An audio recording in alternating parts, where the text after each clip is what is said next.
안녕하세요. 소아청소년과 전문의 육아 멘토 닥터 달입니다. 오늘은 사촌들 간에 생길 수 있는 경쟁 관계에 대해서 한번 이야기를 해보도록 하겠습니다. 이전에는 형제들이 많았기 때문에 사촌들끼리 어울리는 시간이 사실 그렇게 많지는 않았다고 볼 수가 있습니다. 그런데 요즘은 외동으로 태어난 아이들이 많고 그러다 보니까 사촌 형제들끼리 오히려 어울리는 시간이 좀 더 많아지는 경우가 있습니다. 이렇게 사촌들이 어울리게 되면 장점과 단점이 존재하게 되는데, 장점으로는 서로를 좀 더 이해할 수 있고 의지할 수 있는 사람이 있다는 것을 알게 됩니다.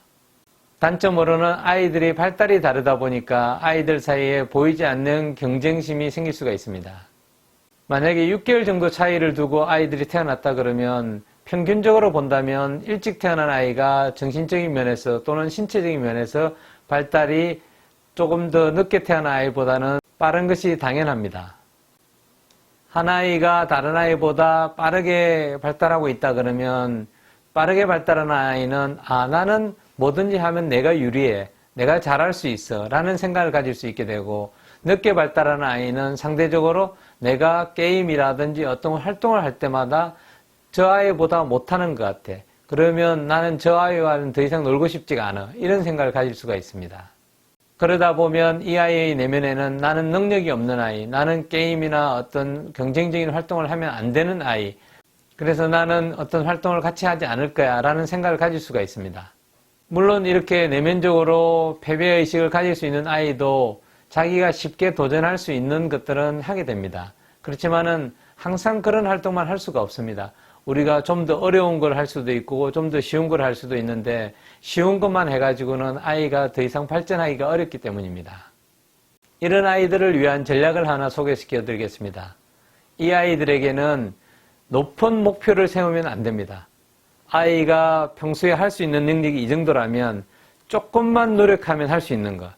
왜냐하면 너무 높은 목표를 세우면 아이가 지레 겁을 먹고 도전을 하지 않게 됩니다. 그러면 아이는 더 이상 발전이 없는 겁니다. 그런데 아이가 보기에 자기가 이 정도 할 수 있는데 조금 높은 목표를 주면 한번 도전해 볼 수 있는 생각을 가집니다.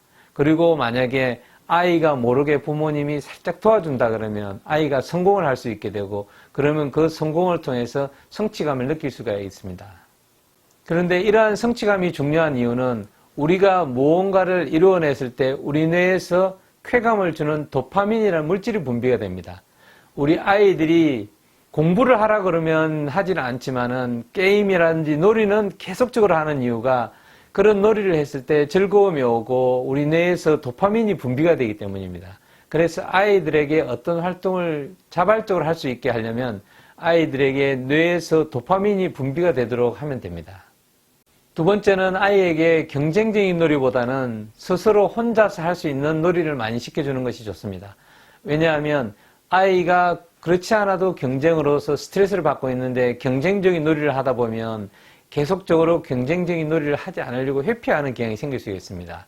그런데 혼자 하는 놀이를 통해서라도 성취감을 느낀다 그러면 방금 이야기한 것처럼 도파민이 분비가 되고 그 놀이들을 계속 하려고 하는 경향이 생길 수가 있기 때문입니다. 그러면 이런 의문을 가질 수가 있습니다. 이 아이들에게는 경쟁적인 놀이를 시키면 안 되나요? 그렇지는 않습니다. 그 아이들에게 경쟁적인 놀이를 시킬 수 있는 두 가지 방법이 있습니다. 방금 제시한 것처럼 아이에게 경쟁적이지 않는 놀이를 하도록 하고, 이 놀이를 많이 해서 성취감을 얻은 다음에 경쟁적인 놀이를 도입을 하는 것입니다. 또 하나의 방법은 경쟁적이지 않는 놀이 5번에 경쟁적인 놀이 1번을 통해서 성취감을 얻을 수 있고, 또는 경쟁을 해도 되겠구나 하는 이제 생각을 갖도록 만들어주면 됩니다. 그리고 이런 혼자서 하는 놀이라든지 경쟁적인 놀이를 할 때는 아이에게 노력을 해서 성취를 했다는 것을 강조해 줘야 합니다. 아이에게 보통 칭찬할 때 최고야, 천재야, 타고났어라고 하는 경우가 있는데, 이것은 아이의 노력을 무너뜨리는 효과를 가져올 수가 있습니다. 뭐든지 우리가 쉽게 성취할 수 있는 건 없습니다. 노력을 통해서만 얻을 수 있기 때문에 아이에게 계속적인 노력을 하는 것이 중요하다는 것을 세뇌시킬 필요가 있습니다. 저 같은 경우는 우리 아이에게 인라인 스케이트를 가르친다든지 세발 자전거, 두발 자전거를 가르칠 때 항상 노력의 중요성을 이야기했습니다. 인라인 스케이트를 처음 배우거나 세발 자전거를 배우거나 두발 자전거를 처음 탈 때 아이들이 쉽게 잘하지는 못합니다. 그렇지만 점차 노력하면 잘할 수 있다는 것을 아이에게 계속 이야기해주면 아이 자신도 그것을 깨닫게 됩니다. 처음에는 세발 자전거를 탈 때 균형도 잘 못 잡고 앞으로 나아가지도 못하지만은 10번, 20번, 100번 타다 보면 아, 내가 노력한 만큼 잘 되는구나 이런 것을 알게 되는 겁니다. 마찬가지로 인라인 스케이트를 탈 때도 처음부터 잘하는 사람은 없다. 너가 10번 타고 20번 타고 100번 타고 1000번 타다 보면 잘할 수 있다 라는 것을 가르쳐 주는 겁니다. 그러면 또 애가 세뇌가 됩니다. 그리고 이제 두발 자전거를 탈 때도 마찬가지로 그런 식으로 하다 보면 그러면 아이가 이런 것을 알게 됩니다. 아, 쉽게 얻어지는 건 없구나. 내가 노력을 통해서 그만큼 얻어지는구나 하는 것을 이제 알게 되는 것입니다. 여기서 또한 중요한 것이 하나가 있습니다. 보통 아빠들에게 아이들을 돌보라 그러면 아이들의 장난감을 아빠가 가지고 노는 경우가 많습니다. 그리고 아빠가 아이보다 더 잘하는 모습을 보여주는 경우가 흔하게 있습니다.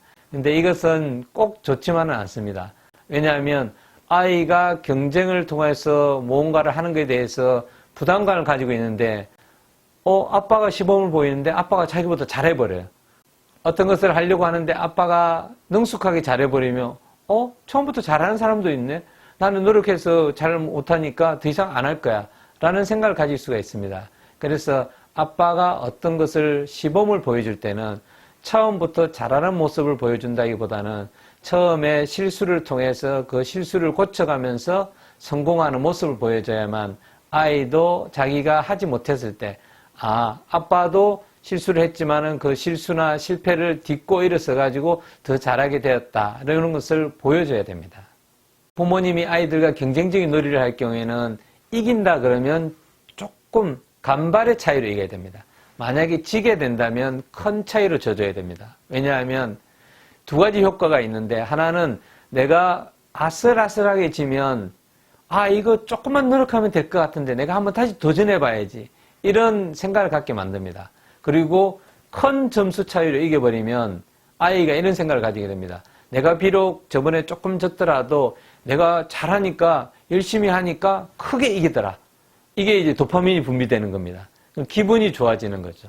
그리고 이 게임을 할 경우에 이전에 내가 이겼던 게임에 대한 기억이 생각나가지고 이 게임에 좀 더 노력을 하게 되는 겁니다. 오늘은 아이들이 경쟁적인 놀이를 통해서 스트레스를 받는 경우 어떻게 하면 이것을 헤쳐나갈 수 있는 것인지에 대해서 한번 이야기를 해보았습니다. 오늘 시청하신 동영상이 유익하셨다면 구독과 좋아요, 알림 설정 부탁드립니다. 감사합니다.